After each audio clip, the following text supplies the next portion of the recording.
It's episode 42 of the Pat McGann Show. Today, Pat welcomes Father Tom Hurley and Tom Curley of Curley Funeral Home, along with Dwayne Kennedy, with a special report on the World Cup from Marcelo Balboa. The Pat McGann Show, as always, is brought to you by Tiege Hanley, uncomplicated skincare for men. And now, here's Pat. Hey guys, welcome into episode 42 of the Pat McGann Show. I am excited about this one. We have a special guest joining us up top to talk about the World Cup. Marcelo Balboa is with us. He played in 3 World Cups himself. We're going to hear from Marcelo, what he thinks about the upcoming tournament. We're going to be talking to him throughout the World Cup, so it's going to be a recurring thing. Very excited about that. And then we have a priest and a mortician. How about that? That's like the start of a joke. A priest and a mortician walk into a podcast, and what happens? Well, you're going to find out in episode 42. Here we go.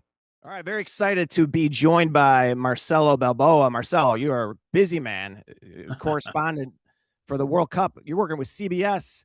I love that you have time for us. Hey, always make time, my friend, especially when you got Walter Payton in the background. You're from Chicago. I was born in Chicago, so let's go. You were. Where were you born? I'm not even going to. I was born in Cook County because my dad played professional soccer in 66 and 67 for the Chicago Mustangs. So I was there for 3 years, and then we moved to Argentina, then California. Oh, wow. Man, that is a soccer life. And you represented us well. You've played in a few World Cups yourself, 1990, 94, and 98. Yep. So you must be excited to see the tournament back on American soil. What do you think? Listen, I'm excited because I never thought after we played in the 94 World Cup that in my lifetime we would probably see a World Cup back in the United States along with Mexico and Canada. So listen, it's a great opportunity for us because in 94, no one knew who soccer really not a big deal was going on in soccer. No one really knew the national team. So for us to go from grassroots in 94, from people learning what the World Cup was, to 30 plus years later, we've got Major League Soccer. We've got players playing all over the world. So now it's our turn to show people how far and how long it's taken us, but how far we've come in this football that we call the world game. Yeah, I was doing a little research on you, and I saw your bicycle kick against Which Colombia. One? Oh, okay. All right. Which was a viral moment before there were viral moments. And I love the look you had. You got the mullet going. It was a thing in the 90s, man. I couldn't get rid of it. I was more worried about the Pepe Le Pew mustache, but the mullet was something that just came out of the blue because I came back from an ACL to play in that World Cup. And Boris said, I don't want you playing with your hair. If it gets in your face and you're always messing with it, you're not going to play. So I went to a barber. They cut the front short. They cut the sides. They left the back long. And there's my 94 mullet. It's back, though. The mullet look is back. A lot of kids are rocking that now. I tell you what, if I ever cut this, I'll shave the sides a little bit. I'll keep the mullet for a few weeks. So what would, personally, as a player, what's a World Cup memory that stands out to you?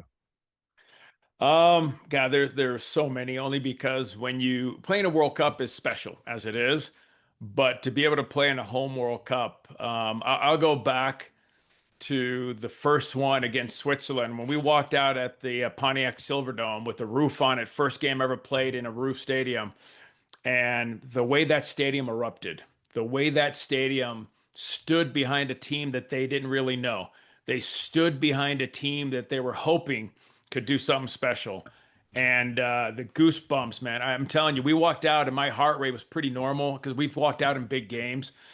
But as soon as the national anthem started playing, man, my heart rate went up to 140, 150. You start getting emotional because you realize the moment you're in. And we looked at it as soccer was in our hands. We could either make it or break it. But that moment walking out at Detroit was probably one of the most special moments that you can say, that doesn't include a victory over Colombia or something like that, but just that emotional feeling in front of my mom and dad were there. Everybody was there. So it was a cool feeling. And what a venue. I mean, probably how many thousands of people are at the Pontiac Silverdome? Yeah. Yeah, I think it was 80. I'm not 100% sure, but 80,000? but that's probably Did you one of think the it all first about, times. did you think it all about Andre the Giant versus Hulk Hogan in No, and I WrestleMania love 2? Hulk. I love Hulk, but no, no. That wasn't It top of was mind. there wasn't any time to think about anything else but Switzerland at that point. What about playing it indoor versus outdoor? A little different, and I'll tell you why. Because hot and humid in Detroit, they decided to water the field the day before, where there's no ventilation. There's no ventilation, so by the time we walked out for warm-ups, we walked out in our hard ground shoes, plastic molds. And by the time we started warming up, we realized we had to switch into our long studs. They were about 3/4 of an inch stud. We had to quickly switch our shoes because the moisture didn't evaporate. So the moisture was in the field and on the grass, and the grass was very wet. You don't often hear 3/4 of an inch and stud in the same sentence, but I hear you.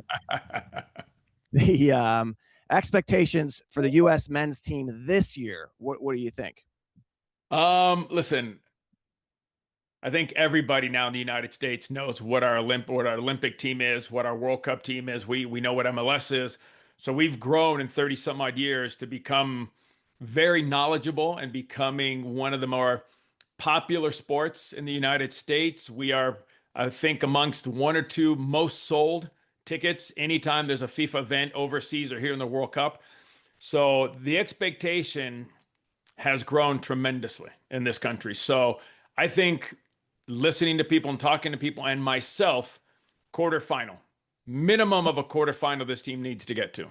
What do you think of the pool that they're in compared to other ones? Do they have a good draw here? No, listen, we're the top seeded team in that group. If you look at the FIFA rankings, we're above everybody else.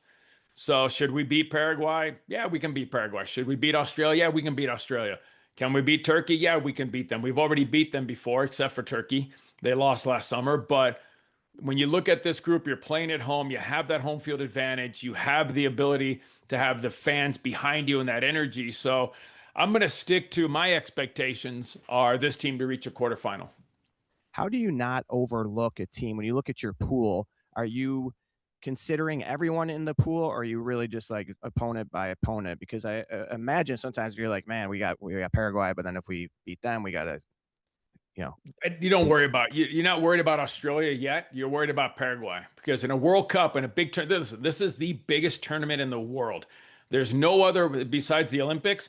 Tell me where else you can say you're world champions. You can't say that in the NFL.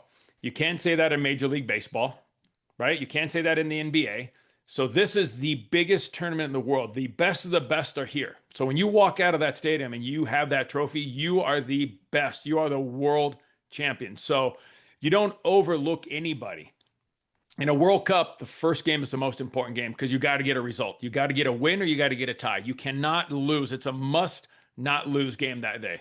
So from there, then you worry about Australia. Australia, you can open up a little bit more. You can take a chance and you can go after that game to get the 3 points. But listen, can we beat both of these teams? Yes. But you take game by game because every game tactically will be different because you'll see Paraguay play 4 defenders, but you'll see Australia play 3 when they attack. But when they defend, it's a line of 5, 4 midfielders, and 1 forward.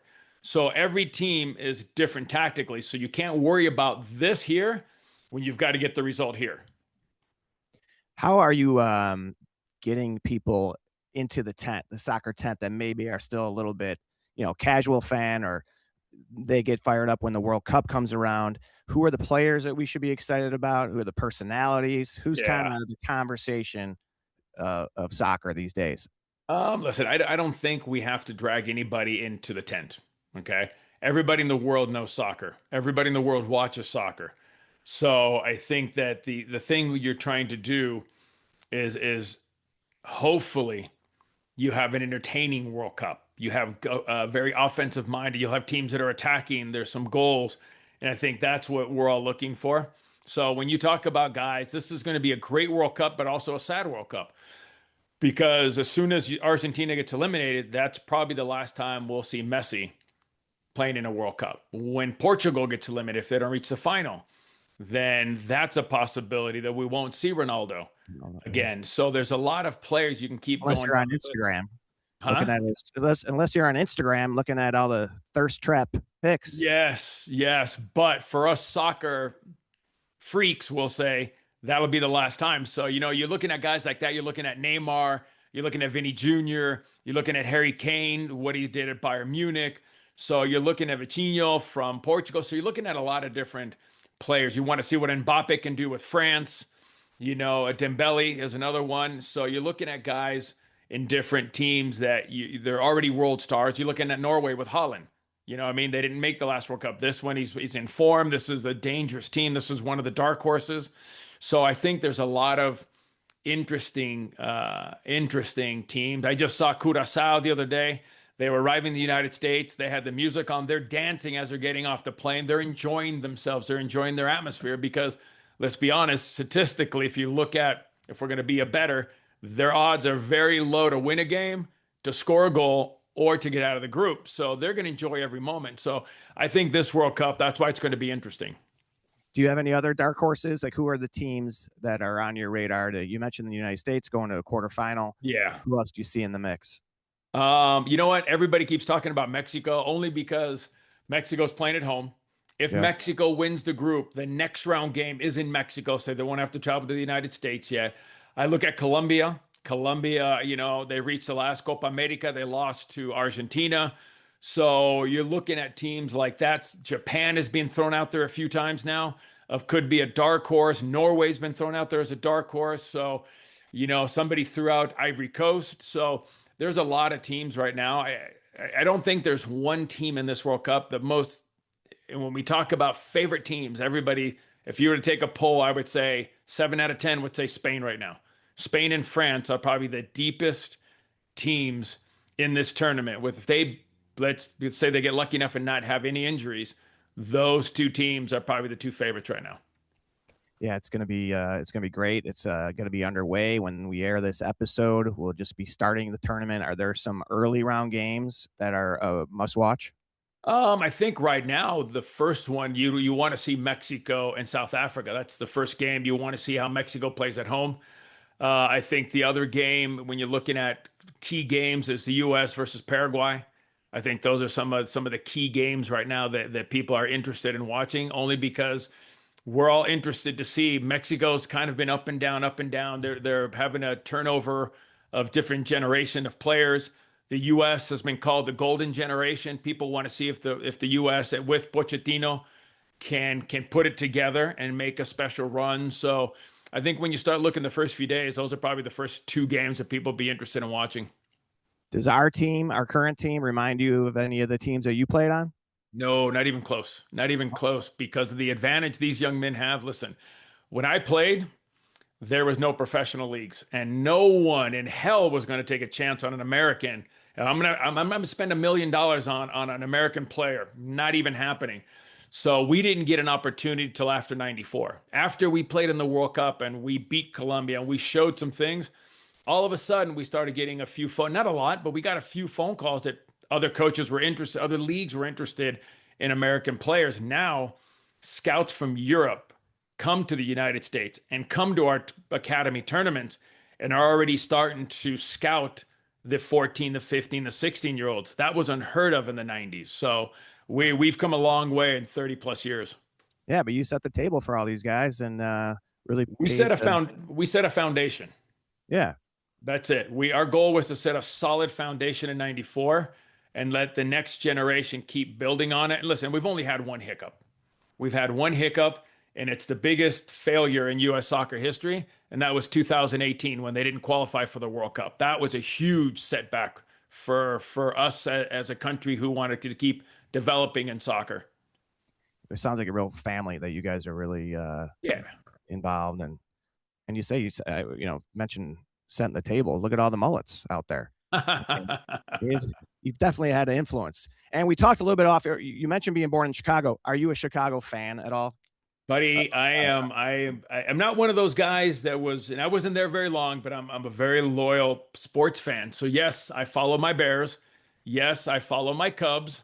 So very, very much so. All right. Very cool. I'm not a White Sox guy. Since I was a kid, my dad, Cubs all the time.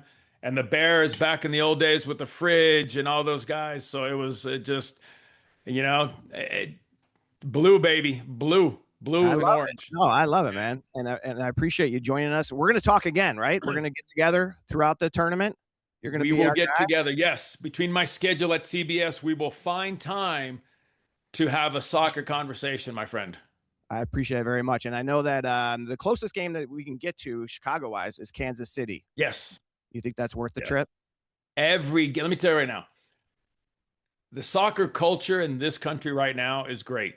It is going to get so much better when the Brazilians are dancing and doing their sambas, the Argentines and their fans are screaming and yelling and singing and doing the tango. So everywhere you can catch a game, anywhere you can go to a fan fest, even if you can't go to the game and the stadium because it's sold out, outside they have fan fest. It is a blast. If you can't do that, then find a local bar. If the Germans are playing, go to a German bar. Go wherever the fans are. You will have such a freaking blast enjoying the different cultures in this country for a month. Yeah, and we don't have to watch in the middle of the night like we usually do. Hallelujah. Yeah, it's going to be a party, man. Yeah, and I'm man. looking forward to it. I got to say, I went to a World Cup game in '94 at Soldier Field, Bulgaria, Greece, and what I remember most is the outdoor party. And you know what's back is hacky sack. Hacky sack's back, it's man. back? That's what everybody was doing in the parking lot in '94, and now my kids are getting hacky sacks. Did you ever hacky sack? I did. Yeah. It was very frustrating because it was easy to juggle a soccer ball, but I couldn't juggle that damn little sandbag, man. It was not easy. It is not easy. Well, Marcelo, I appreciate it, man. I know you're going to be diving in. You got a lot going on. Good luck. Enjoy the games, and we're going to check in with you soon, and I'm looking forward to that. Thank you, my friend. I look forward to chatting with you again. All right, take care. Later, bud. Bye. Hey, guys, quick question. Are you washing your face with the same soap you wash your car with? Do you shower in the driveway too? It's time to step things up. That's why I like Tiege Hanley. It's a super simple skincare system made for guys. Cleanse, moisturize, exfoliate. It's all laid out so you don't have to think about it. Just a few minutes a day and your skin actually looks better.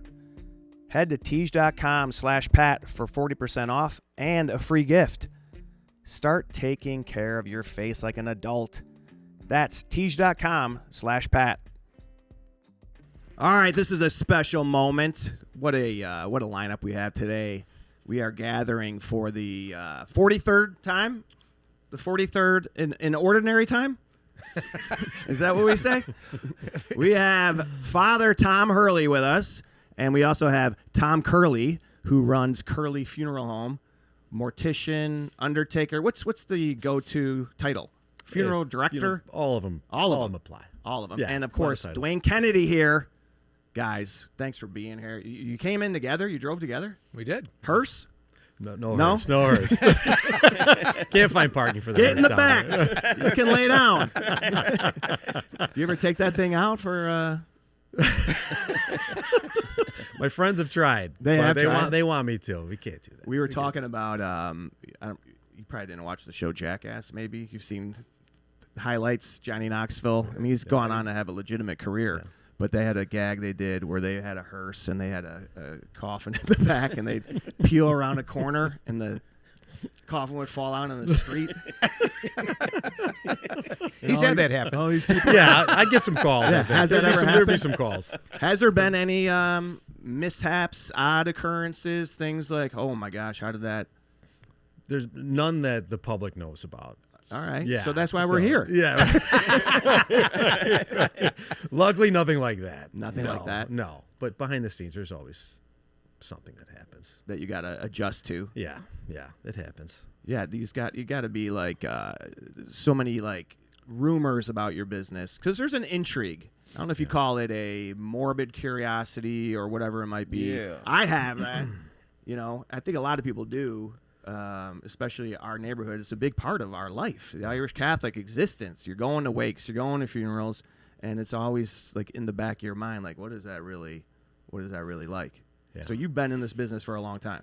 Yeah, I grew up in it, so I'm fourth generation. My great-grandfather started it, so we started out in Canaryville, and then St. Sabina's, and then St. Denis, and now in Chicago Ridge. And we grew up living above our funeral home. So you lived above it. Yeah. That's like a TV Did show. you get Yeah. any sleep? So plenty of sleep. Oh, Yeah, there's man. plenty of sleep. But Well, the but there's- customers aren't making any Right, noise, so right, no right. problem. Right. We were the ones making the noise. So there were Ugh. my mom and dad and 7 kids upstairs. 7, And wow. we were I tell people we were the cheap labor. So whenever the wakes were over, my dad would ring the bells. It was just a small operation. My dad and really nobody else. So he'd ring the bells when the wakes were over, and we'd all have to go downstairs and do our jobs. Clean the ashtrays. The smoking room was the big room we were growing up. So vacuum, all that stuff. So it was totally normal for me. So when I got married and we built this funeral home, there's an apartment upstairs, and my wife said, "That's all good and great, but we're living in a house. This is normal for you and no one else. This is not what people think are normal." But when you had buddies over, like if you have friends over, they probably were like, "Can we sneak down there? Can we go?" So we you were doing always stuff down like that? there. Always, yeah. We were always down there playing hide and go seek, all that stuff like that, and it was normal for my friends too to hang out down there. And my dad would always say, I'll never forget it, because there was my mom upstairs and my 5 sisters and my brother. And he would say, "Listen," he goes, "down here, no one's going to hurt you." He goes, "Upstairs, they'll hurt you." So he goes, "I would stay down here if I were you." And he wasn't wrong. Yeah. So we were always hanging out downstairs in the funeral home. And there may be a body there. There may be. Oh, yeah. There okay. usually was. Yeah. Wow. But it wasn't, I don't know. It was because it was so, I grew up and it was normal for me. Yeah. Yeah. And it's not for most people, No, it's not. And then we all have heard things. So I kind of want to cut through some stuff. Right. Because you have heard that they can make noises. A dead body can make a noise. It can make a movement. Yeah. Have you It could experienced make a anything like sandwich. this?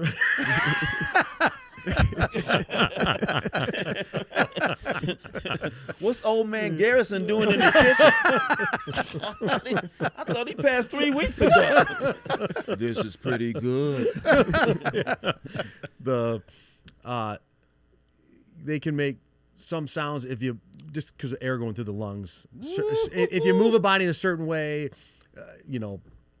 shortly after they pass, it can't. Like you happen, hold the but it's arm- just like like air the- going through a vocal cords. No, the movement thing is a total fallacy. Yeah, they don't move. So there's no movement, no sitting up, No, I just read something the other day about that. They said something about like muscles contract or something happens and a body could sit up. No. 100% No. And if they can, I've never seen it, but we've been doing this a long time. Yeah. So Here's one at least now. I can't speak to that. Well, it is, like I said, a big part of our culture, and it's changed over the years. I can remember 2-night wakes. Yeah. Nowadays, they seem more personal. People are bringing in personal effects, pictures, video, a lot more of that. Yeah. They bury people with items, memorable items. I saw a guy with a remote, a TV remote control in his casket. Right. Right? I saw a Depending guy on with where he dice. might be. They put dice in his Yeah. hands. Right. Oh yeah, all sorts of things. So, Yeah. what are the strange? Is like there something stick out? Like, what's the oddest thing you've seen?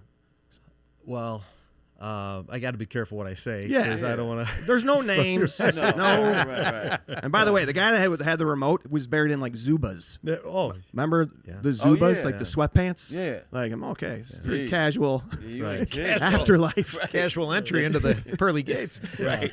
but yeah. So to your point, back when there were 2-day wakes, we were young when that was still kind of going on. We're similar ages, and then my mom passed when I was a senior in high school, and that was kind of when like the pictures started a little bit, and my dad was totally old school. He's against all that stuff. And we had 2 chapels down in the funeral home, and my sisters all wanted a bunch of pictures of my mom, and my dad said, "Absolutely not. We don't do pictures. Your mom, that's it." What was his issue against it? He was just old school. He just didn't think it was respectful. Thought you're making kind of a show out of it. And he was a great guy. He just said, no pictures. He was, you didn't argue with him, but they argued with him. And there was a big fight in the kitchen and screaming and yelling. And then finally he said, "Fine, we can have pictures." He goes, "The pictures are in this chapel and your mom's in this chapel. So if you want to go see your picture, you have to go in the other chapel." Oh Oh, man. all right. Yeah. And, now it's super common. I think it's great. Yeah. It's great to personalize it like that. I think everyone appreciates it.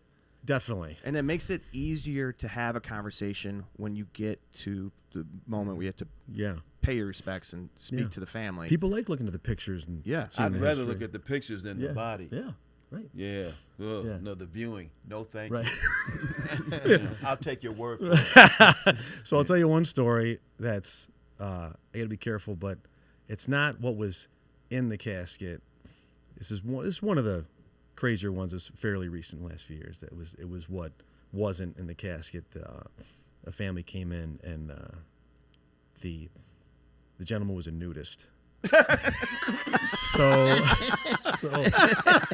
they, I'm not gonna say names, but not gonna say names, but it was one nudist. Yeah, and I hope they're not listening or watching. But they must have gone through a lot of makeup. So they so they wanted him nude. No, Oh, Come on.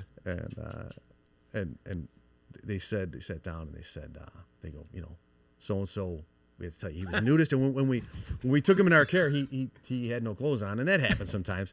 But when they came in, they said, "Listen, so and so, we had to tell you he was a nudist, so we have a question." And right away we said, "Absolutely not." And they said, "You don't know what we're going to ask." We go, "I think we know what you're going to ask. If he was a nudist, you want him laid out nude, right?" And they go, "Yeah, he never wore clothes." So we said, "We're not doing that." They said, "Is there a law against it?" I go, I don't know if there's a law against it, but we're just not. We can't have people walking in and seeing this, So they said, we have a problem. We got to figure this out. So we're talking back and forth, and I said, we just can't have. We got to have some clothes on this guy, and so at least a sock. Something. Point. So then we decided, hey, listen, how about this? We bring some clothes in for him. We have him clothed, and then when everyone's gone, we take his clothes off. Take his clothes off, and then we'll bury him with no clothes on. They go, okay, we can do that. So we did it. So really? Yeah. Wow. And does the family disrobe him, or is that? No, we did, but we said if you want to come back and make sure we did this, you can come on back in the room, but we're doing it right now. Just give us 5-10 minutes and we'll be good. Wow. Yeah. Okay. So we did it. Was that? I mean, you've never had anything like that before. That, right? Yeah, that was it. It's like That's unbelievable. every time you think we've seen everything, something comes up. We say, oh, that's a first. I mean, it's got to be against. I don't know. Would be maybe be against our religion? Is it? Can Catholics be buried naked? Come on. Can they? I mean, they come into the world naked. Didn't you? Yeah, I guess Don't you you have a do. degree in this? Because if there's no law, you can take me now. Yeah, I can't even imagine. Wow. I don't know. I mean, you're being serious asking me that? I mean, our belief, right? I mean, the reason we put a pall, a white garment over the casket is because we believe that, the baptismal garment is the way we're going to enter eternal life in a white garment. So, yeah, he'd have to have I mean, if he was Christian, he was baptized. Did you ask? Nah, we didn't do that. Yeah, the family was paying the bill. We just said, all right, you want the clothes on? The clothes are coming off. Right. He's laying there buck naked. Hey, by the way, what religion was this? St. Peter might be saying, hey, wait a minute. So I'm Gotta going to have answer a to white St. garment. Peter one day when I get up there. Like, Tom, Well, you didn't put can't send this guy up here yet. His birthday suit. So we got the Wow. Hurley Curley combo here, which I love, and you guys have worked together. Now this is where you come in together. You have the funerals, right? I mean, that's got to be. And we intersect a lot, yes. Yeah. So what is the relationship between a priest and a funeral director? Yeah, I mean, we have a lot of interaction. I mean, Tom and I, but also, yeah, priests and funeral directors we cross paths all the time. Yeah. Yeah, I've noticed that there seems to be like more of a lag between the death and the service. Am I making that up in my head? Like, it used to seem like, okay, died Sunday, Tuesday, Wednesday. Now it's like a week later. Yeah. Different religions, different cultures, right? Yeah. Like Jews, right? You die, and then later that day you're buried. Yeah. Right, exactly. It used to seem quicker for the, Right. Now everyone's James Brown taking like I'm dead. No, I'm not. I'm back. I'm dead again. Hey, walking back out. Yeah, man. Yeah. Die in April, buried in June. Hey, brother, right. black folks, man, somebody died. I'm still waiting on people to be buried from like years ago. Didn't your uncle die 4 years ago? When's the funeral? Yeah, next year. Does that seem like a thing? It's definitely more common, but it's for all sorts of reasons. I think it's gotten a little bit more, I guess for lack of a better term, more casual, where an understanding where people say, okay, listen, I have, like someone's out of town, kids are out of town, for whatever, we got to get them in, or they're having finals or something like that, or there's, our son's in the service, and he's got to see if he can get leave. Yeah. So it's just people have vacations. My daughter's got a volleyball game. Yes, it's we have practice. Yeah, there's a lot of We that. want to do it There's a lot of Saturday that. morning and get. There's a big Chick-fil-A opening Right. Sunday, and we don't want to miss that. Yeah, people have all sorts of reasons, and they're much more open about saying, yeah, we want to do it on this date because, of whatever. And, we're usually understanding, fine with it. If that's what you want, that's fine with us. And, or like another reason is maybe someone's they want to be cremated right away, and they're not going to have a viewing for their body. Say we're going to cremate them, and then we're going to have like a memorial visitation. That's what we did for my father. Yeah. Okay. Yeah, so that's fairly common. Yeah, so, my father passed December 22nd, 23, and then we didn't have the memorial till like April the following year. Yeah, you wait for a time before everyone can get together. Yeah, that's what it was. And black folks, plus we got past, we got to raise the money to even afford the funeral. You know what I mean? So it might take How a minute. long can you? I don't want to be like, but how long can you keep a body like in shape for a wake? Yeah, that's a very common question. So it kind of depends on like how much the ice you conditions. have?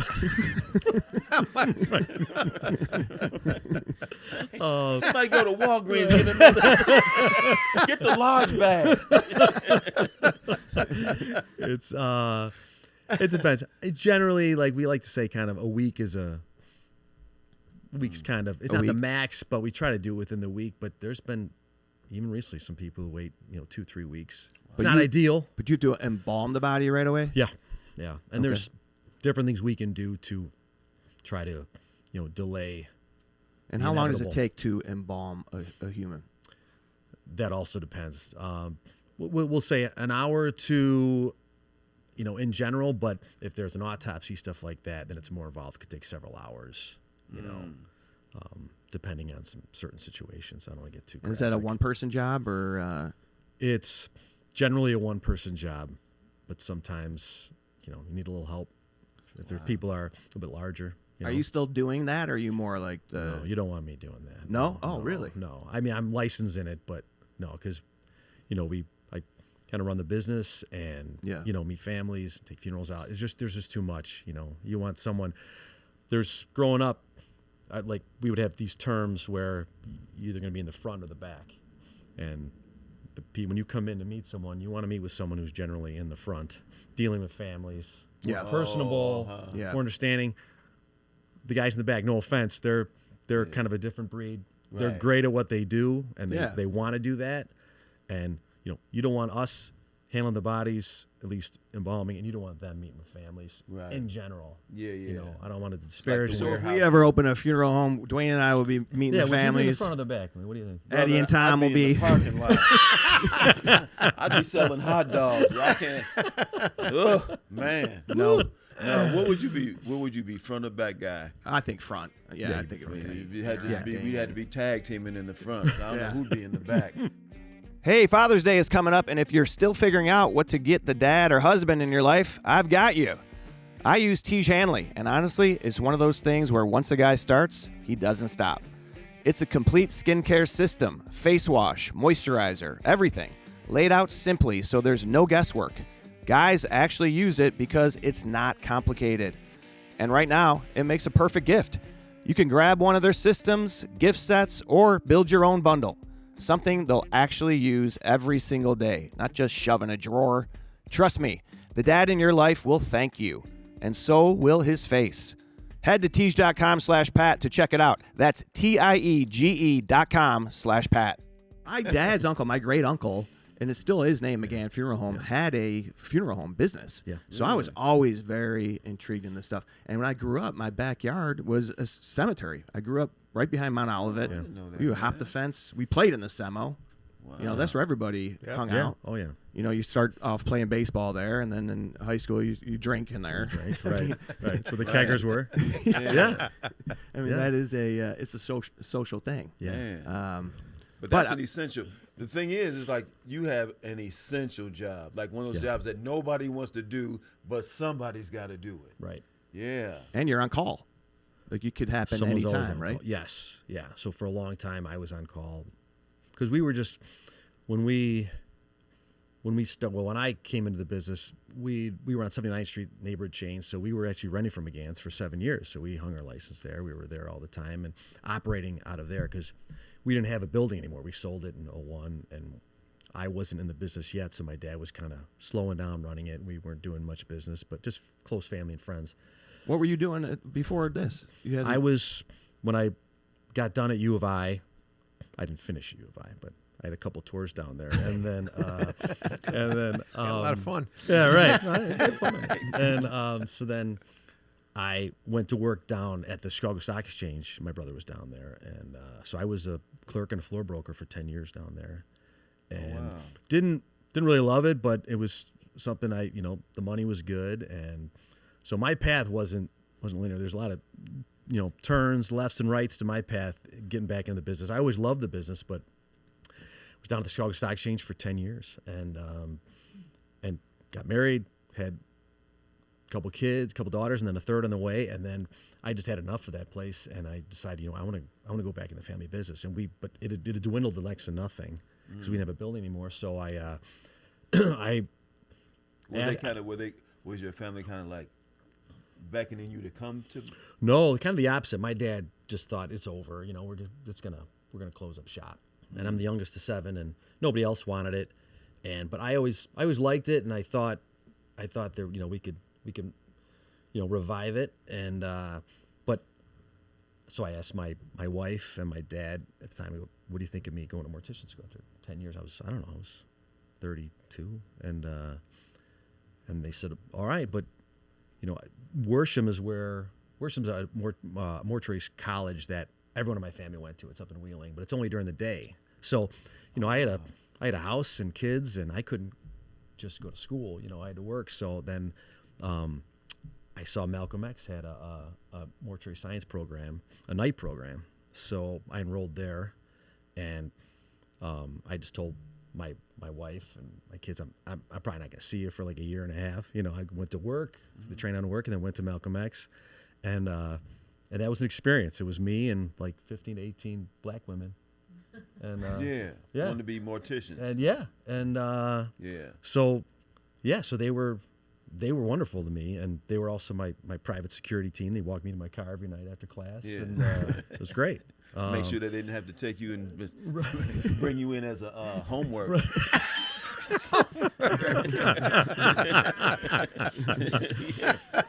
Yeah. So I went to Malcolm X, and It took like a year and a half. Yeah, it was about a year and a half. That's how long it takes. And you have some gen ed you got to have, and so I went there, and it was great. And then had to buy a building and kind of revive the funeral home. So we found this furniture store in Chicago Ridge, and changed it into a funeral home. And it's a beautiful funeral home. Thank you. Right across from Holy Sepulchre on 111th Street. Beautiful. Yeah. A very popular place. That's where most of the wakes I'm going to are at. Yeah. Now, you have been a priest for how long? 33 years. 33 years. 33, yeah. Now, it takes a year and a half to be a mortician. How long does it take? Yeah. To have a Over real 4. job? 4 after college, yeah. 4? 4 after I graduated college in '89. Then I went to Mundelein to the major seminary and was ordained 4 years later, 1993. So it takes a while to get your own parish, and then before you know it, you're presiding over. I want to kind of get towards the funerals because, I've been to not a million, but plenty. And I was an altar server too. I used to like to be the altar boy for the funerals. You kind of get pulled out of school. Yeah. You hear a story about someone, you get tipped. Yeah. You get some dough. Make some You bucks. should at least. Yeah. Yeah. Do you have any like favorite funeral songs? I was kind of thinking about the bangers, the great songs yeah. that you got to hear. Good You funeral know? banger. Yeah, I'm a big Be Not Afraid guy. I like Be Not Afraid. Love Being Not Afraid. Yeah, that's in the Hall of I Fame, think right? Be Not Solid. Afraid is solid. Yeah, that's a good one walking in. They should rewrite that, like, don't be scared. Why you tripping? Update it. Please open your hymnal. Volume 6-7. Why you tripping? In B major. Eagles Wings. I was thinking Eagles about. Wings. Yeah, that's a good one going out. Yeah. Oh, going out. Yeah. Yeah. Be Not Afraid coming in. Eagles Wings going out. It's always a good one. Good jam. Any stick out to you? Those were a couple of my go-tos. I have one I don't like. Can I tell you about the one? Yeah. And people love it. Here I Am, Lord. No, I no. can't stand The- that song. You don't like that song? No, it's overused. We Oh, crushed yeah? it. Yeah. It's Yeah, overplayed. Yeah, I think it's overplayed. Played out. Done with it. It's like, can't touch this. Yeah. It's just like, I'm tired of that. Which one don't you like? Lord of the Dance. And Really? people love that song. Yeah, And I it don't seems like like that it's like either. carnivalish What to is me. it? Right. Lord of the You know? Dance. Like, I am Is the that River Lord of Dance? the... Yeah, it sounds like a kid's play. It does. Right. I'm with Right. you. People are crying. They're playing that song. It just doesn't. It doesn't. It doesn't fit, huh? No, it doesn't Yeah. fit. Man, see, so you all are steeped in like traditional, right, Catholic funeral, right, fair songs. I don't know any of that stuff, man. So to your point, there was one day at Malcolm X yeah, where it was in the middle of summer, okay, and one of our teachers, she said, "Listen, we're gonna after class, we're gonna go to a funeral home on the west side, and we're gonna dress some bodies." And you we're said, gonna- whose funeral is it gonna be? And they and- said, and you'll we- find out. They said, and it's off hours. We're gonna dress some bodies, and we're gonna do some practice funeral services. You know, and I said, "Well, I'm not going there." You know, mean you're summertime, not the going? west side. Like I'm not going over there. And they said, "The hell, you're not. You're going over That's there, Tom. right. You know, we're gonna bust your ass if you don't go over there." I said, "All right, I'll go over there." So, drove down Madison, Yeah. straight down Madison, and we get to this place, and they said, "Listen, when you get there, we're gonna be waiting for you. We're gonna have a spot right in front, and you're gonna run in here." You know, so we go in there, and then we dress a couple bodies, and then we start doing. Like, all right, we're gonna do a funeral service, and I'm standing there like. Just go Do you back to dress what them you up said. as like a theme, all of them? No, we just dress in their clothes. Backup dancers? He dressed them all as the Temptations. What the? But they started doing their services, like practice services, and I'm looking around. I don't know what. I don't understand any of this, you know, because it's different culture. They do it different ways. And he said, Tom, how you do it? I said, I don't even know what to do. Like, this is not how we do it. We're traditional Catholic, and you guys do it a different way, which is cool. Yeah, But we do it all stiff. No pun intended. yeah, right. And so it was neat to see a different culture and how they Yeah. do it, you know. Yeah. So I just watched and saw them do their thing. What songs did they, or did it have? There were no songs, Oh, okay. but they would have been cooler than our Yeah. songs for sure. I'm gonna tell you now. For me, I have. I have a personal funeral like songs to be played. Do you have that? Like, I want like "Joy Inside My Tears."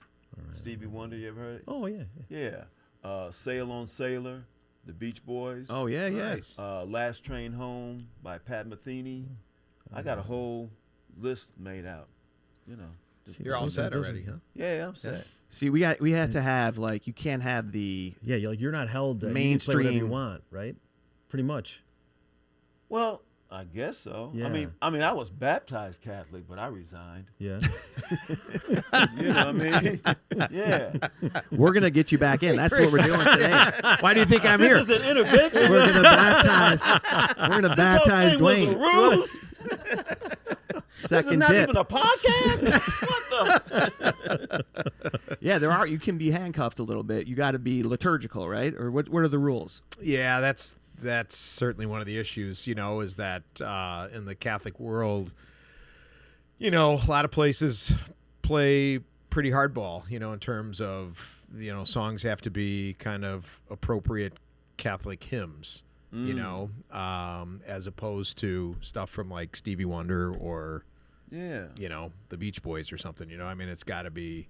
Oh, wow. It's got to be more, yeah. I think you gotta say it's over. Yeah. It's got to be different, right? You have to be. What about? I think you have to be flexible, and I think there's ways of doing it. I think there's ways of really honoring the tradition, honoring the ritual, the Catholic ritual that we have, and I think there's also ways. I just think that's being pastoral, right? I mean, as a friend of mine always told me early on in this quotes business, it's like when it comes to weddings and funerals, right? Don't take away from their joy and don't add to their sadness. Yeah, So you do see it as a business, huh? No, you know what I mean.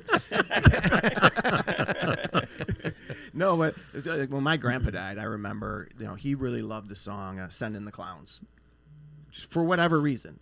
He probably had no idea what it was about. Yeah. And the pastor of the parish was like, "We can't play that. That's about like people living in sin, two lovers." Like, it's like, man, how do you know that? Right. He just liked the tune, So there is some of that, but you have some leeway after the end of Mass. I've seen people go into, When Irish Eyes Are Smiling, or like a different, kind of more.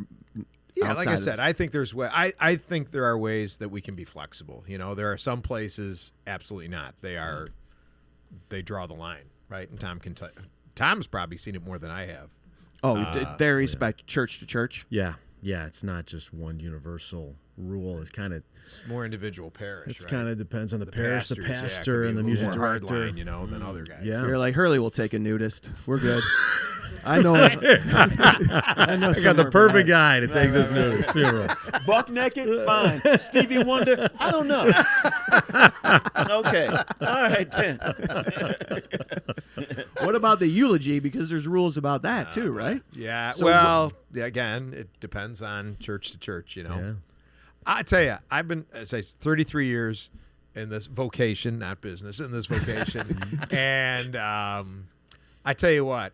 I will go on record saying I bet like 95% of the eulogies that I have heard have been beautiful, appropriate. I'm a big fan of them. I really am. I'd say, there's probably been about 5% where it's like... Those are the ones we want to hear about. I bet. Right. Do you have one that sticks out where you're like, what is going on? We got to pull the plug on this guy, this Mike. Well, I had one truly maybe about a month ago. I had a funeral a month ago, and I won't name the church. Yeah, careful. But eulogy was going on. I think it's still going on. I think she's still up there talking.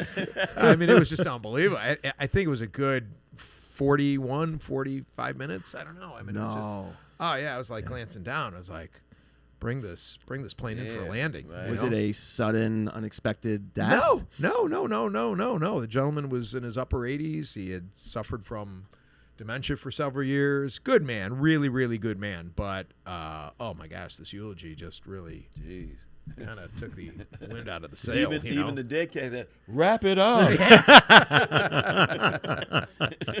Right? Man. But there's placement issues too. Like sometimes I was at a funeral not too long ago, and the eulogies were like given before the gospel, which I hadn't really seen before. I usually see it at the end. Yes. I prefer it at the end, like after Holy Communion in our tradition. But there are some places that have said, all right, you're going to do a eulogy. First of all, they put like time constraints on. It's got to be 3 minutes. You got to give us a draft because we want to see what you're going to say. Yeah. And I've never done that. And they'll do it at the beginning, like as soon as like the casket comes in. Maybe you've had some of those. You know, I don't like it. I like it after communion. I think, let me do the homily and then you wrap it up with some. I'm supposed to preach the gospel. I try to make connection between the gospel and the person who died and their life.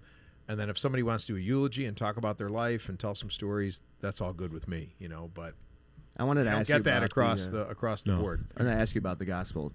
Do you have a preference? What's up? Do you have a preference? Matthew, Mark, Luke, or John? Like, can you tell? Can you Here we read? go.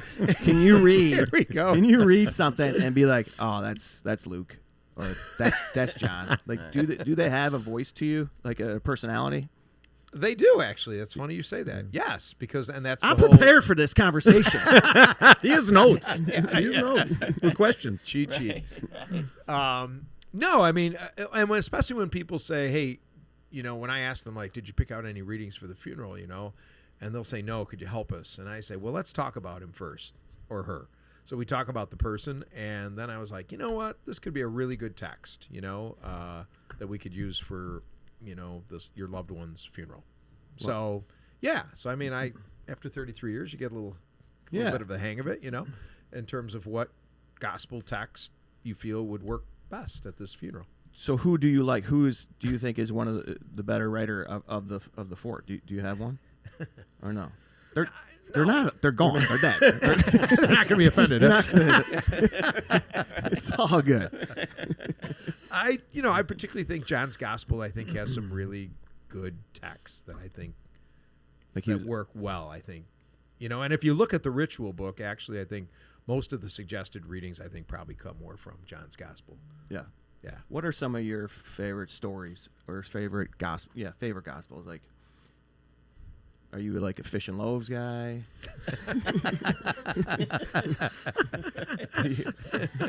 I mean, they're all reruns at this point. You've seen it. You know the episode. You're like, oh man, you guys. Some do some excite you more than others. I mean, come on. The rooms of many dwelling places. Is that one? Is that one you like? Oh, that one. I mean, that's you have any of your own thoughts? Talk about a banger. I mean, that's a banger. That's a whole thing. Do that one by heart. Yeah. Oh yeah. Jesus said to his friends, "Yeah, do not let your hearts be troubled." Right. Yeah. Have faith in God and faith in me. In my Father's house, there's many dwelling places. Oh yeah, that one is a real popular. one, right. Yeah. Yeah. Is it a longer text or medium? It's not particularly long. It's pretty 6 verses. precise. Yeah. Tiege Hanley has changed my life. My skin has been amazing. We're the #1 men's skincare routine in America. When I got here, they'd go, we're just waiting for the podcast guest. We know you're here for pictures. They thought you were a model? Yeah, you guys, he's glowing. In fact, Nate Bargatze was like, your skin's awesome. Just like, I look forward to I'm washing my face before I go to sleep. I think we haven't had any 40-year-olds on the podcast. And I said, I'm 50. And everyone goes, what? Tiege Hanley. It's the way we face the day. I don't know how you do it because here you're like the this is kind of a throwback. You had the connection to, well, first you were at Old St. Pat's for many years, which is probably the most vibrant parish in the Archdiocese of Chicago, and you have been at other parishes, but you have so many people that you have to respond to, and that they know you, and you have to give so much. How do you continue to come up with an original homily, or do you have to do you use some general ideas? And well, it's funny you say that, and again, I'm not patting myself on the back, but an example, there's somebody that we know in common, all of us do. So it was myself and a younger priest who was involved to preside at this person's funeral. And so the two of us went over to the family home, and I said, I'll meet you over at the home. I want to go talk to the family. I was the main kind of presider and preacher, but homilist, and he came along as well, and he's a younger guy.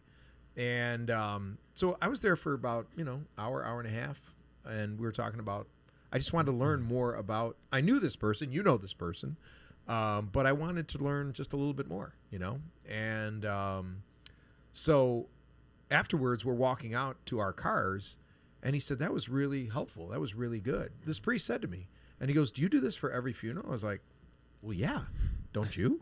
I mean, I want to get to know the person, especially even if I know them, I want to know more from the family perspective. Like, tell me about them, tell me about, just a little bit more history too. I want a little more history that I may not have, I don't have access to, but anyhow, I spend time with them. So, and again, I'm not patting myself on the back. This sounds a little bit too, not at all. I mean, it's real stuff or something, but it's like. And the but way, I think the way you should do it, right? Yes. Well, yeah, it's like this other cat was phoning it in.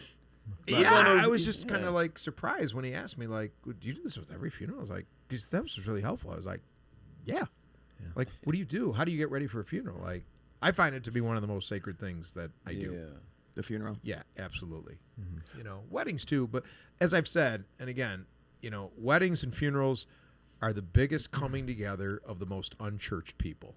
Yeah. So it's like, this is where you got to make your mark. So that's why I get irritated when I hear about, you know, clergy folks who say, oh, I don't like doing weddings, you know, they're just a big show, or, you know, or people that try to put so many constrictions, you know, on funerals. And it's like, gee whiz, you're going to have people in front of you for whom Sunday Mass is not a regular part of their diet. Right. You know? So they're going it's to take like, that with them for the rest give of them their a great lives. experience at a funeral or a wedding, and then maybe, just maybe, they'll get up and say, hey, you know what, this wasn't so bad after all. So anyhow, and again, Do you plug that at the end of the funeral? Like, hey, I'm here on Sundays. Yeah, we're open every Sunday. You know?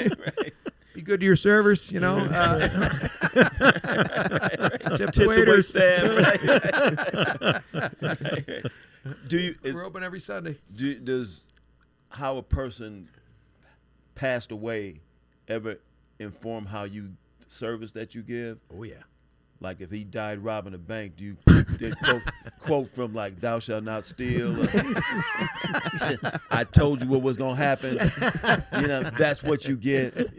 No, but you know what I mean. Just, oh, absolutely, yeah. I haven't had that situation, but no, absolutely. I mean, you know, you're gonna do a funeral a lot different if it's, you know, a young person, you know, a young person versus maybe somebody who's lived a really long life. And yeah, I mean, people who die tragically, people who die of quotes natural causes, whatever that is. I mean, yeah, it all differs. Yeah, absolutely. Yeah. Now you have and family situations that can be very tricky. Tom knows that too. You know, it's sometimes you got to walk a fine line. You know, right? Certain members' family not getting along or whatever brought them together. Or that's the first time they're finding out.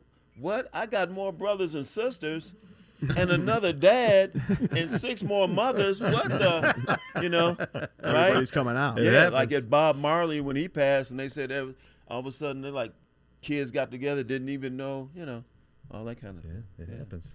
Yeah. Well, I can remember that growing up. Like, you know, that was the time people came in. You know, before everyone was connected with the internet and email and socials. You know, that was the moment. I want to talk about some other stuff you do because in addition to running a parish, you're at Most Holy Redeemer. By the way, how about the commercial you did with Ozzy Guillen that we've heard a lot about? We were talking about it off air before we started. Yeah. Man, you got some fun. acting chops. Yeah. Hey, Father, I'm telling you, you were so good. I didn't know you were a real priest. I thought you were an actor for real. You were good. Yeah. I just rent this outfit. You know? Yeah. No, thanks to you. Did you get any put that heat for together, that? my man? None whatsoever. Not one. I have to admit, I was a little panicked. Yeah. I was a little worried. I'd be getting a little call from the little red bird known as the Cardinal. But, no, I did not. And maybe he didn't see it yet. I don't know. But so far, so good. How often do you talk to the Cardinal? Not too often. No? No. No need to, you know. Yeah. So you have do you know the Pope? I met him before. I met him at St. Rita. No his kidding. alma mater. Yeah. alma mater, yeah. I did. I met him when he was good old Bob from the South Side. Yeah, what does that mean to you, seeing him as Pope? And what do you think it means to like the Chicago Archdiocese? And I think it's fantastic. I really do. It's amazing. You know, it still doesn't seem real in a way. It does not seem real. I've told people, you know, it's the old "Where were you when you heard that this guy from the South Side became Pope?" I was standing with microphone in hand in the cafeteria of Marist High School, where, as you know, I'm at Holy Redeemer, and I do some chaplaincy things at Marist. And I was in the cafeteria during a lunch period on that May date last year in 2025 when that cardinal came out on the loggia and said, "Habemus Papam, we have a pope," you know? And then, so I was like, "Oh, guys and girls," I said, you know, listen up here, you know? And they were tuned in. We had the you know, TV monitors on, you know? And so it's dead quiet. The guy says in Latin, you know, I don't know Latin that well, but it's like Roberto Prevost. And I was like, oh my goodness. And I was like, Bob Prevost. I got the mic in hand. I said, boys and girls, I said, you are seeing incredible history today. I said, Bob Prevost is is American. He's from the United States. He's from Chicago. So what do they start doing? These clowns, they start pounding the table. USA, USA, USA. Yeah. So then, but now again, remember I'm at Marist High School, right? And I said, boys and girls, they said, Bob Prevost I met him. I said, he's actually an Augustinian. Now again, they would have thought I was speaking Chinese. I said, Augustinian. I said, they're the guys, they're the order that runs like St. Rita and Providence. So what do the thugs do? And the boo, boo, all they had to hear was St. Rita, another school in the Catholic League. At so St. Rita, it was a different reaction. Oh, yeah, I'm sure. They're probably, going crazy, but either way. But it was pretty cool, to be in a cafeteria of high school kids, when you hear that the first, not only American, but Chicago-born guy becomes the Pope. Are you kidding me? Yeah, that's crazy. Yeah. My daughter Katie was in St. Peter's Square when that happened. She was studying abroad in Rome, and she was there. Really? Front seat. Katie was there, yeah. Had a video, and he came out. Have you met the Pope? I'm not. No, but tons of people we know. Yeah, it's like one degree of separation, even if you don't. Absolutely. Like you could get a cell. I probably could, yeah. Yeah. I tell you what, Tom, we all know should Father try and Tom FaceTime him McCarthy, right now. Oh, Father Tom, no, Father Tom real McCarthy. He was yeah. doing like a confirmation retreat with our 8th graders at Holy Redeemer. And at the end of the retreat, he said, come on, everybody, let's do a selfie. We'll send it to the Pope.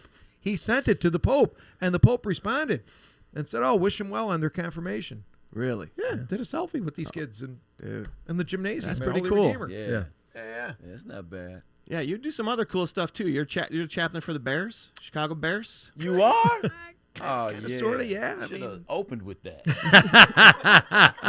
Oh, this gospel talk. We get right to the Bears. Let's talk about real things. The real religion, football. Yeah, I've been, you know what? When I was down at Old St. Pat's, they called probably back in 2006 or 7, and they were like, hey, we need somebody to say Mass for the Bears because we have Mass before every home game. Because we're 1-9 right now. Back then, they really needed it. Yeah. Well, 06, 07, they were decent, right? Pretty decent, yeah. I think Lovey was still coaching. yeah. I think Lovey was coaching then, yeah. The priest who they had retired, and so they needed somebody. So I went over to the Chicago Hilton where they used to go the weekend of the games, and so did Mass, and then just kept doing it. So still do it to this day, yeah. Which is great. It's not as big a thrill as everybody thinks it is. It's not like I've got the entire team in front of me. It's only a handful of guys.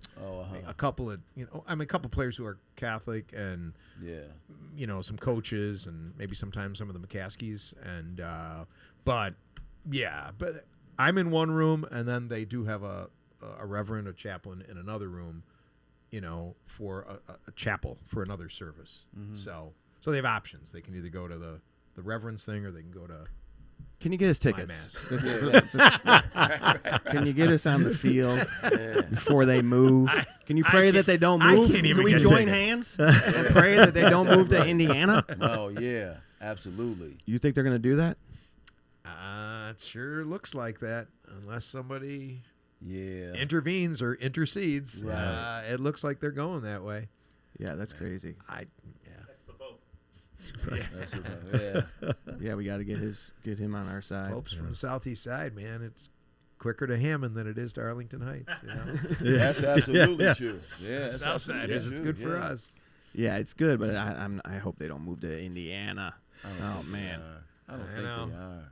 I was hoping they'd stay in Chicago, but that seemed like that's not going to happen. Yeah. Well, I don't know. I still contend they're going to stay in Chicago, but at least stay in Illinois.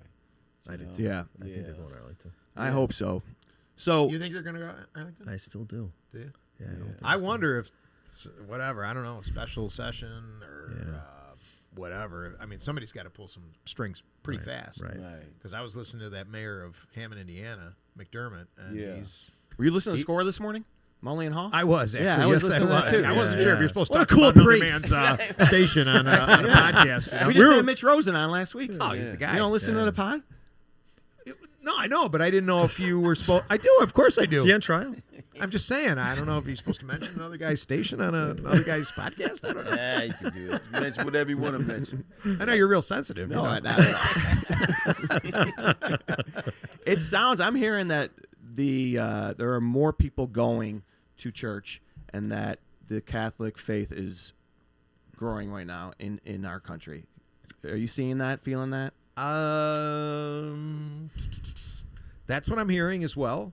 It's funny because we're from an area where you think everybody is like Irish and Catholic, right, on the south side of Chicago. So it's kind of hard for us to tell, like, people who were joining the church at Easter time. I mean, we had maybe 2 people, but, other churches around the area, like in downtown, at Old St. Pat's or whatever, I mean, there's like 45 people that were joining the church. So I don't know. I mean, that's what they're saying, that there was an uptick.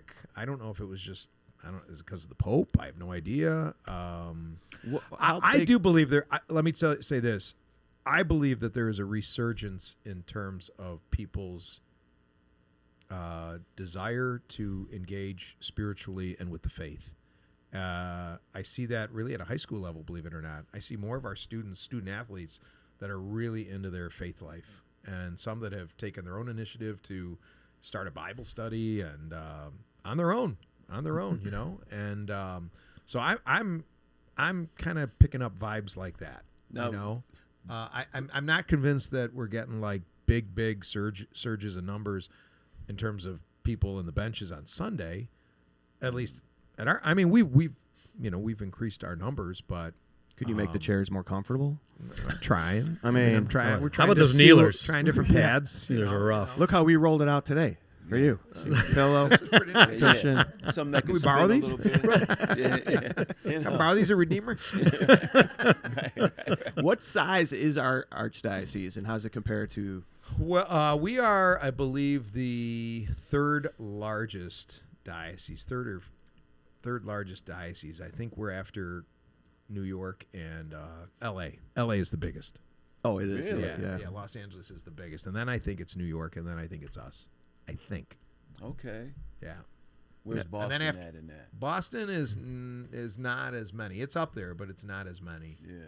Even like the Archdiocese of Washington D.C. is only like 500,000, I believe, Catholics. Oh yeah. So it's not real big, but it's a prominent spot. So that's why it's. Okay. What's our approximate number in Chicago? Well, we say that we're about 2 million, 2.1 million of the metro area. That's Cook and Lake County are Catholic.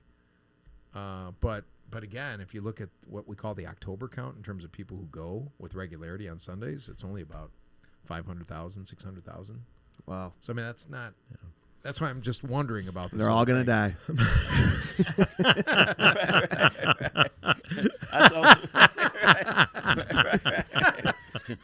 Whatever faith you are, eventually you're a customer. Yep. Yeah. We're taking nudists. Man. And my mom wanted me to ask about the flower car. What happened to the flower car? We used to have in a funeral behind the hearse, like a flatbed. Was it an El Camino? Right, it sure did. Like an El Camino, tricked out. Yeah. They put all the flowers in the Right. back. That's not a thing anymore, huh? It's not a thing anymore. There's only actually just a few left in the city. Really? Yeah, like we know a funeral home in Bridgeport that has one, friends of ours, and maybe a couple others, like livery companies that have them, but people don't use them anymore, don't want them anymore. What about like with the black community? Isn't there flower cars? Is that not a?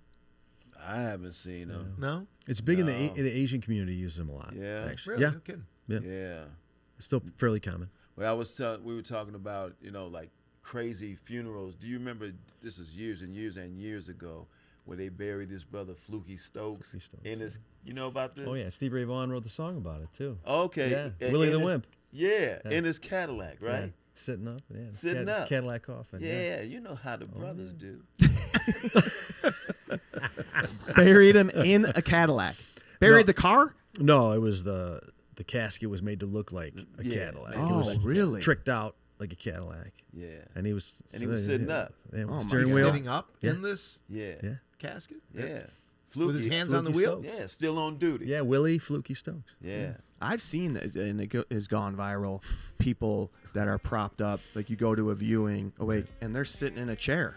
Yeah. They got Right. stuff in their hands. Yeah, and they're singing and dancing around. Yeah. Yeah. It's like a DJ. Hey, Father's Day is right around the corner, and I bet you don't have a gift yet. So here's an idea. How about some Tiege Hanley? It's a complete skincare system. I use it every day. Face wash, moisturizer, the whole thing. Laid out simply, too, so there's no guesswork. That's why guys use it, because it's not complicated. Right now, we're running 20% off the 90-day routines, which honestly, that's the move for the gift. You're not just giving a one-time thing, you're setting the guy up for 3 months. He'll use it, he'll notice a difference, and he'll wonder why he didn't start sooner. Head to tiege.com/Pat to grab it before Father's Day. That's tiege.com/Pat.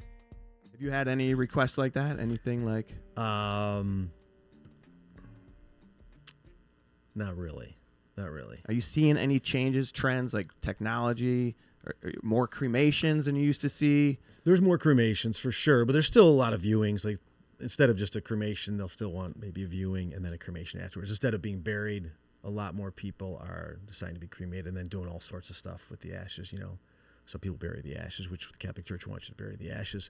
Some people will scatter them, you know, keep them at the house in an urn. Some people will split them up and say, we're going to bury part of Grandpa, and then we're all going to get little urns and give them out as keepsakes, you know, or scatter some of them. Yeah. Smoke. What do you think? Like what Keith Richards did. He smoked his dad. He did? Yeah, Keith Richards, man. He had his father cremated, and they said he smoked some of them. Yeah. That's hilarious. Yeah, man. Do you feel like that they're opening up to that stuff? No. I mean, I think, right? Yeah. I mean, I think that one is the church is saying, hey, if you're going to do cremation, that it's sacred, and we have a sacred ground. And so more Catholic cemeteries, right, are building those columbariums. Is that what they're called? Yeah, columbariums, which is the place where you would place an urn of ashes. Yeah. The church is still not grooving that whole idea of like scattering them or smoking them. Yeah. When I was, you put them use them as incense. Recycle. Yeah. Keep it all. When I was growing up, my dad, when cremation kind of, I don't know when it really started, but I was young, and you know, we're a traditional Catholic funeral home, and my dad, if people started calling and were requesting a cremation, my dad wouldn't even do it. Yeah. Oh wow. Oh, at one he said, point- no, he goes, we don't cremate people. We're Catholic. We don't do it. Absolutely. I just looked at it as a desecration.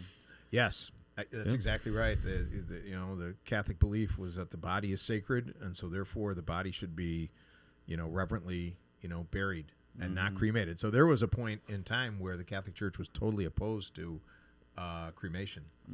Just like Mr. Curley was, Tom's dad was alluding to, And I tell you what, it was right around the time I was ordained, so it had to have been in the early 90s. I can remember receiving kind of an appendix to the funeral ritual book that said, now you can actually do a memorial mass with cremains present. Because back in the day, if somebody did have a cremation, you weren't even allowed to bring the cremains into the church. Right. Oh, wow. Couldn't have a You couldn't mass. bring them into the church. No.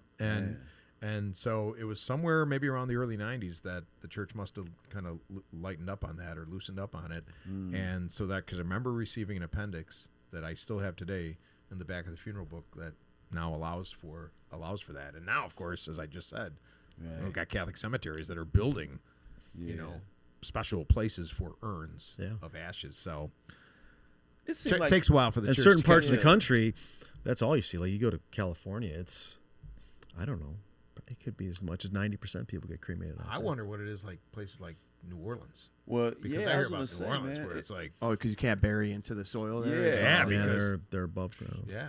It seems like at some point it would just be, you just reach a point of critical mass where just so many dead people that you'd have to start to do something to diminish the, the footprint anyway. It's a lot of land. Yeah, the land, send them off into space or something. Remember that scene in Meet the Parents when he opens the champagne and bounces it off the mother's remains?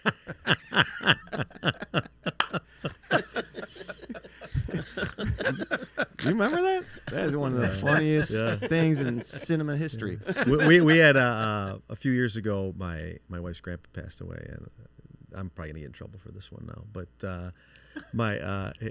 her grandpa was cremated, and my mother-in-law was gonna bring him up to Paw Paw, Michigan, and they had a little lake there, and they were taking him out on the pontoon and spread him in the lake. And I said to my mother-in-law, I said, listen, you got to be careful with this. She, I'm fine, Tom. I'm fine. I know what I'm doing. I go, no, you really got to be careful with this. I go, I'm telling you. And I go, can I just tell you how you should do it? She said, oh, we'll be fine, Tom. We'll be fine. They're on the pontoon boat on the little lake, and phone rings. Tom, he's all over us. Open up. They were. I can't get him off now. me. It was all over them, all over the boat. I think I snorted that. I told you. I told you. I told you. So it's a real thing. It's not just in the movies. That happens. Just settle down. You know, Keith Richards smoked his. You're good. Oh man. Threw him into the wind. Yeah. Wrong side of the pontoon. Yeah, wrong side. Jeez. Oh my gosh. Years ago, didn't somebody try to spread somebody's ashes like at Wrigley Field? Didn't they try to toss them out in the field or something like that? People try to do that all the time. At Notre Dame and Wrigley. Yeah. I think there's a lot of people at Wrigley Field. Yeah. Man. Ooh. Oh, I think it's done all the time. Yeah. Absolutely. Yeah. You had a really good relationship, and this is kind of a weird segue, but you had a great relationship with Ryne Sandberg. I was very fortunate to meet him, yeah. And I remember you telling me recently, maybe it was the day we filmed the commercial, that he had a big impact on you. He was great. Like I said, I've told people, it's like, I was friends with Ryne Sandberg. I don't say that. I don't say that to brag. I'm a Sox guy. I said that at his funeral, you know, and it's like I didn't once watch Ryne Sandberg as a second baseman. I just knew him as a dad, as a grandpa, a pappy, as he was affectionately called. Just a great, great human being. I met him because he was a godparent. He and Margaret were godparents at a baptism that I did, and just got to know him throughout the years and became good friends. But, his faith was beautiful. Just a beautiful guy. Great, great man. Yeah, that was all the great things said about him. You could multiply that by 1,000. Just a great, great guy. Good heart, good man. Just a loving guy and a faith-filled guy, too. Yeah. Yeah. That's very cool. Yeah. Guys, you two are great guys. And I know maybe there was some hesitation about doing this and coming in. What a great conversation. Absolutely. What a blast, man. Yeah. You guys are living very interesting, intriguing lives and having an impact on people. So I just find that very, very interesting. Yeah. Can I show you one thing? You want to plug your Twitter? Before he does, can I show you one thing? I figured I saw this yesterday. I figured you may get a kick out of this. So this is my great grandpa's original business card. So back from the turn of last century. So telephone. Yards. 884. Is that back of the yards? That was the phone number. Yards 884. Yards 84. And then look at the top right what my grandpa had. My great grandpa had. Open day and night. No. Lady assistant. He had a lady assistant. That is awesome. He had to brace people for that. Right. D.F. Curley, funeral director and embalmer. So there you go. There's the.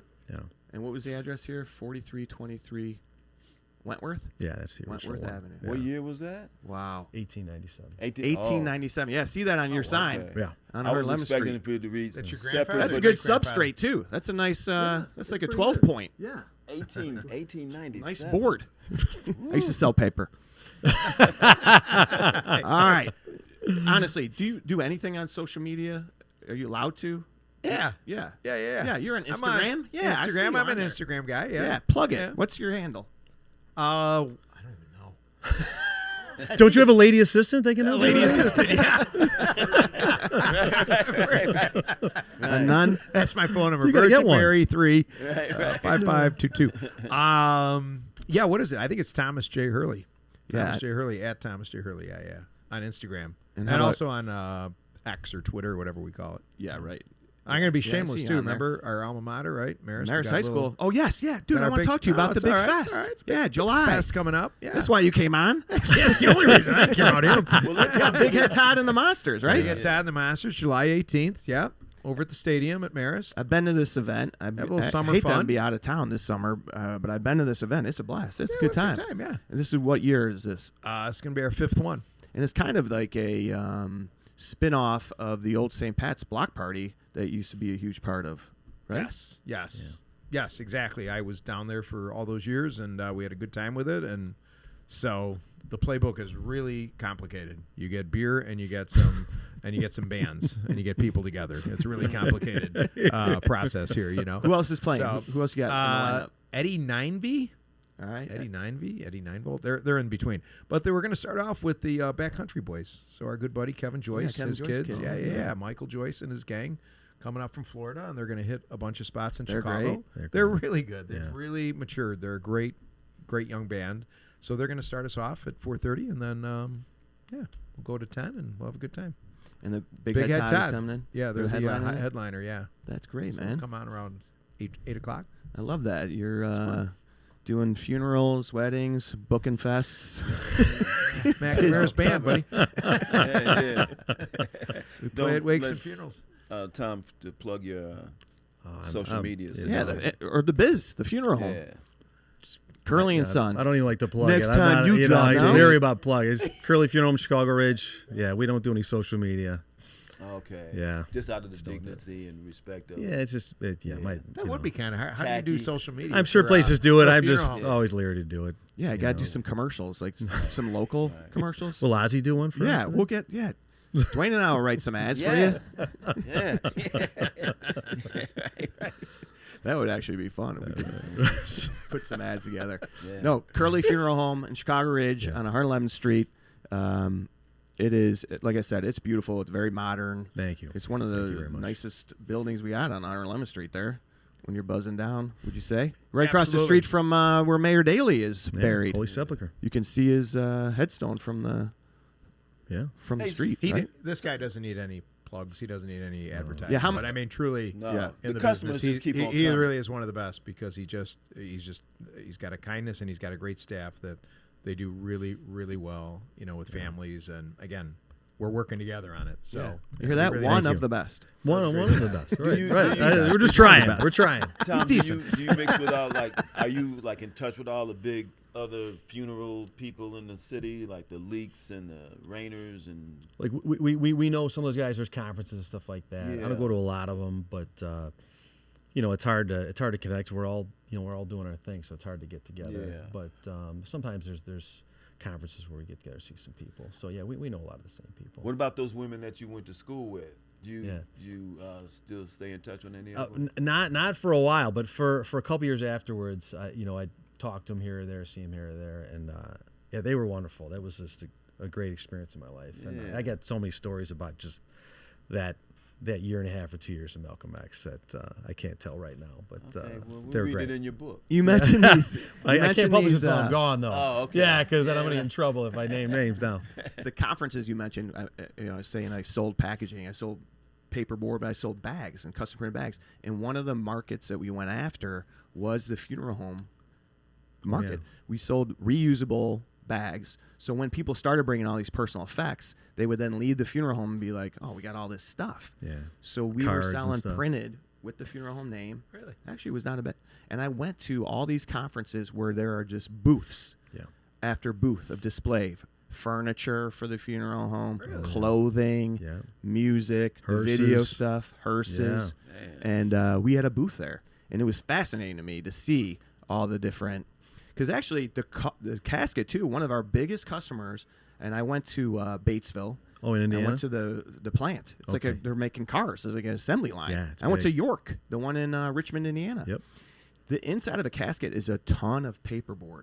Like the cloth that is around, like it looks like pillow effect. Yep. It's actually paperboard that stuff is stapled to. Yep. So there's a ton of board in there. Yeah. A lot of paper. Who makes hearses anyway? What company makes the hearse? Well, there's Cadillac and Lincoln are two of the big, auto dealers that make them. But then they're fabricated by a few different dealers that will Like aftermarket folk? Yes, yeah. So there's 3 or 4 that we've used that we know, but there's a few more. It's but that's kind of that market is thinned out a little bit. How many hearses does a funeral home need? It depends on how busy you are. So we have 2 at Curley's and 2 at Sheehy's. So we have Sheehy Funeral Home 2 in Orland. So we have 2 out there as well, and then 2 vans at each place too. Vans for removals and flowers, stuff like that. Yeah. Yeah. Gotta have a fleet. Yeah. Yeah. So what are you saying? Like, so Cadillac makes like the guts of the vehicle, and then somebody else tricks them out, if you will. I guess so. Yeah. Yeah. All right. That seems like the word of the day. Right. Push rims on them and whatnot. Right. Yeah. Hydraulics. Right. Yeah. You ever had to be like, hey, man, we're booked solid, so we got it covered, but we're going to be in the Tahoe this weekend. Sorry. But you're kind of like, doesn't seem to have a big crowd. No, really, I appreciate you guys coming in. Really enjoy talking with you. Thanks so much. Thank you Dwayne, how about you? You got some stuff coming up? Not this week, but next week I'm going to be in Norfolk, Nebraska, doing the Johnny Carson American Comedy Festival. Oh, yeah, it's a boyhood home of Johnny Carson. Yeah. Norfolk. Yeah. So I'm doing that the night. I was supposed to have done it 2 days, but now I'm just doing it the 19th and the 20th. They say, hey, the 20th, you can still stay till Sunday. We can just Saturday we can take you around and show you all of Johnny Carson's boyhood homes and things. No thanks. No, that's all right. I'm good. I'm good. I'll come back Saturday. Yeah, That's Johnny great. will be all right. I got a gig coming up in Honolulu. I'm going to Hawaii for a gig, which I'm excited about. I'll be at the Blue Note. And what else do I have coming up? That would be cool. Going to be out in Newport and Kirkland, Washington, or Seattle. So got some Newport's some cool. stuff coming up. Newport, Rhode Island? No, I have been there, but I'm going to Beautiful. Newport Beach in right. California. Yeah, Newport, Rhode Island. That's really nice. Very nice. Yeah. How about Honolulu? Maybe you take the funeral director and the priest with you. Yeah, why don't you guys? Yeah, sure. There's tickets available. Come on out. Right. Love that. All right, you guys, thank you for tuning in. Happy Father's Day. Hey, we got a father on close to Father's Day. Happy Father's Day to everyone. Make sure you get some Tiege Hanley. We're going to set you guys up with some skincare. You guys needed a little bit You of think we need you it? got to hydrate. No, you actually both look you look good. Yeah. But we're going to give you some uncomplicated skincare. Maybe you can update your routine. Maybe we could use that at the funeral home, huh? Yeah, it's good saying. stuff. We can Yeah, add it. you We can put it. them on. Yeah. You can bring Put it in the rotation. That's always awkward too at the when you get up to the casket. Like, he looks great. He looks. I know. Really? He's not breathing. He looks so good. Really? I've seen him look better. I think if he would tell you. Yeah. All right. But anyway, download, subscribe, interact with us, and thank you for tuning in. We got some great stuff coming up, and you can always go back and check out our other episodes. Thanks for connecting me with Abby Murphy. Abby Murphy. She's coming up. Great young lady. All right. Have a great week, everyone. Later. The Pat McGann Show is brought to you by the Pat McGann Show team. Producer Paula Thornton. Showrunner Tom Bambera. Audio engineer Tommy Grant. Video production Eddie Perez. Video and audio editor Madeline Curlis. Organic content manager George Moster. Recorded at Tiege Hanley Studios in Chicago, Illinois.